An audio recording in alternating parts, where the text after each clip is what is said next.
Hello বন্ধুরা, কেমন আছো? আশা করি ভালো আছো। আমিও খুব ভালো আছি। শীতের একটা বিশেষ শাক হচ্ছে মেথি শাক। আর এই মেথি শাক বাচ্চারা খেতে একদমই পছন্দ করে না। এইভাবে মেথি শাকের একটা রেসিপি বানিয়ে ফেললে বাচ্চারা অনায়াসে খেয়ে নেবে। আজকে আমি বাচ্চাদের টিফিনে বা বিকেলের নাস্তাতে এইভাবে বাচ্চাদেরকে পরোটা বানিয়ে দিলে একদম অনায়াসেই বাচ্চারা খেয়ে নেবে। খুব টেস্টি এই পরোটাটা। তার জন্য আমি প্রথমে এখানে মেথি শাকগুলোকে ভালো করে ধুয়ে কেটে নিয়েছি। ছোট্ট ছোট করে মেথি শাকগুলো আমি এখানে কেটে নিয়েছি। তার আগে সবাইকে একটাই অনুরোধ, পুরো ভিডিওটা দেখবেন, কেউ স্কিপ করবেন না। এখানে আমি ময়দা নিয়ে নিয়েছি 500 গ্রাম। আর মেথি শাকের সাথে ময়দাটাকে ভালো করে মিশিয়ে নিচ্ছি। আর এর মধ্যে আমি দিয়ে দেব আদা রসুনের পেস্ট 2 চামচ মতো। আদা রসুনের পেস্ট আমি 2 চামচ মতো দিয়েছি। আপনারা যতটা ময়দা ব্যবহার করবেন ততটাই দেবেন। আমি এখানে 500 ময়দা নিয়েছি। আর দিয়ে দিলাম রিফাইন অয়েল, 3 চামচ মতো রিফাইন অয়েল দিয়ে দিলাম। পরোটাটা যাতে খাস্তা আর মুচমুচে হয় তার জন্য তেলটা দিলাম। আর এখানে 1 চামচ বড় চামচের কালো জিরে আর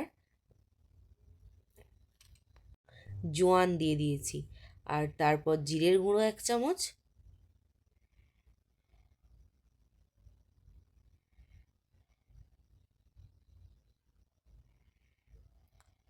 ধনে গুঁড়ো 1 চামচ,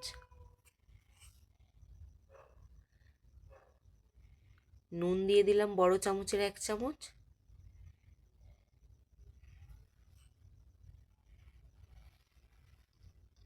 হলুদের গুঁড়ো 1/2 চামচ বড় চামচের, হালকা একটু লঙ্কার গুঁড়ো দিয়েছি। ব্যাস, এইবার আমি সব কটা মিশ্রণ একসাথে মিশিয়ে ভালো করে আমি ডো তৈরি করে নেব। ভালো করে আমি এই ময়দার সাথে এগুলোকে মিশিয়ে ভালো করে আমি একটা ডো তৈরি করে নেব। দেখুন ডোটা তৈরি হয়ে গিয়েছে। এবার আমি এটাকে 15 থেকে 20 মিনিট রেখে দেবো ঢাকা দিয়ে। 15 থেকে 20 মিনিট এটাকে ঢাকা দিয়ে রেখে দেবো, তাহলে পরোটাটা আরও সুন্দর হবে। এবার আমি 15 থেকে 20 মিনিট পর এসে পরোটা গোল গোল করে আমি পরোটার শেপে এগুলোকে তৈরি করে নিয়েছি। এবার আমি পরোটাটাকে বেলে নেব।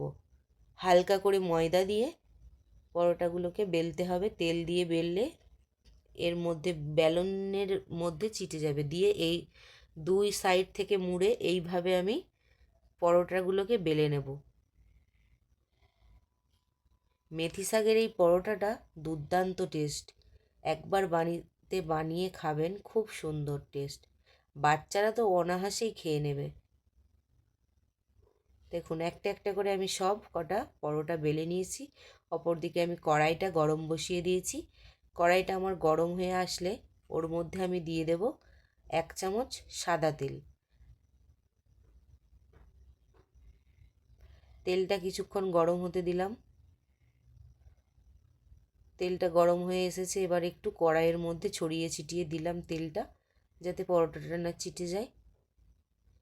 এবার আমি তেলের মধ্যে দিয়ে দেব পরোটাটা, দিয়ে আমি উল্টে পাল্টে ভালো করে লাল লাল করে ভেজে নেব।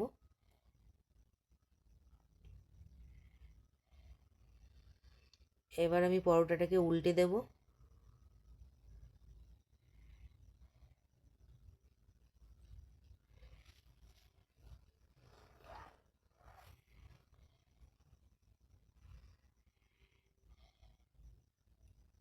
পরোটাটাকে উল্টে ভালো করে ভেজে নিয়েছি। খুব সামান্য তেল দিলেই এই পরোটাটা একদম বেশি অয়েলি হবে না। খুব সামান্য তেলেই ভেজেছি আমি, তেলও বেশি লাগবে না।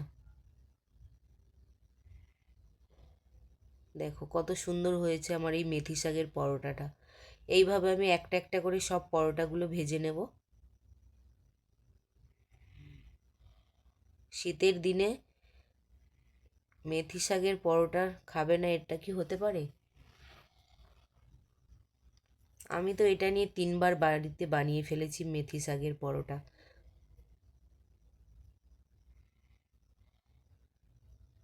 এইভাবেই আমি সবকটা পরোটা ভেজে নিয়েছি।